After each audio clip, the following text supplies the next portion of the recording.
La région de Bourgogne-Franche-Comté a décidé de mettre en place une convention citoyenne en demandant à une cinquantaine de citoyens de participer à un certain nombre de journées.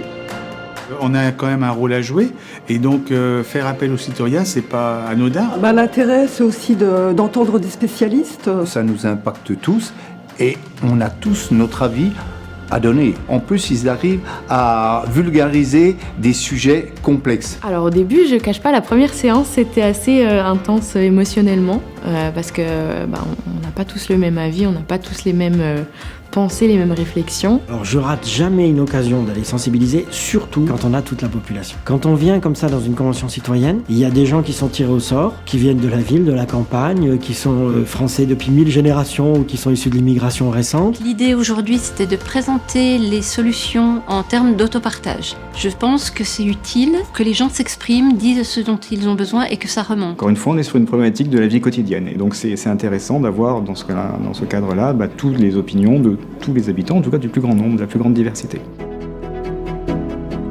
On a quand même presque 30% de la population qui est déjà dans des éco-gestes presque au quotidien. Depuis la première séance, je me suis surpris sur des actions du quotidien, vraiment à me reprendre en fait sur certaines choses. Ensuite, il y a l'alimentation aussi.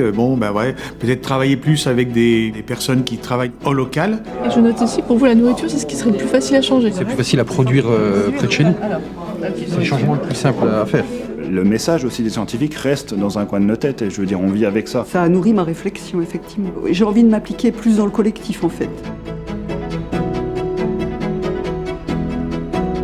Je trouve que c'est bien rythmé entre, d'un côté, les apports des scientifiques et les tables rondes. On a senti qu'il y avait des gens qui étaient déjà quand même plutôt engagés, plutôt sachants. À l'inverse, on a réalisé qu'il y a des gens sur lesquels, effectivement, il y a une vraie nécessité de pédagogie. Vous vous inscrivez à Cities, vous réservez la voiture pour 1 heure, autant qu'il vous faut. Une voiture partagée remplace entre 6 et 8 voitures personnelles. Donc c'est vrai qu'il y a beaucoup d'avantages à partager la voiture. Nous, Français, globalement, on se déplace de plus en plus sur les transports. On n'arrive pas jusqu'à présent à faire baisser le volume d'émissions de gaz à effet de serre. Je suis venu pour partager une expérience et du coup ce partage d'expérience en fait peut faire naître des idées aux gens. L'électricité solaire en fait, elle se développe si rapidement parce que c'est une énergie qui est super sûre en fait. Vous allez produire de l'énergie, on peut d'abord l'autoconsommer localement dans les bâtiments publics et dans tous les cas, tout ce qui sera en surplus pourra être vendu. Sur le périmètre de l'énergie, l'idée c'était de faire comprendre comment, même sur des sujets ici déconnectés d'une certaine manière, en fait, n'importe quel citoyen a un rôle à jouer.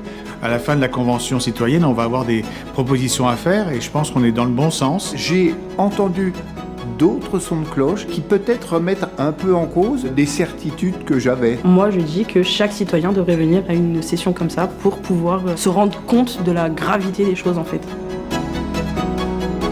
Pour moi, la clé, c'est l'éducation. Je crois que si les enfants, les adolescents aujourd'hui arrivent à se dire on est prêt à changer, là peut-être qu'il y a une marge de progression. Je vous assure, on y met tout notre cœur pour les générations futures.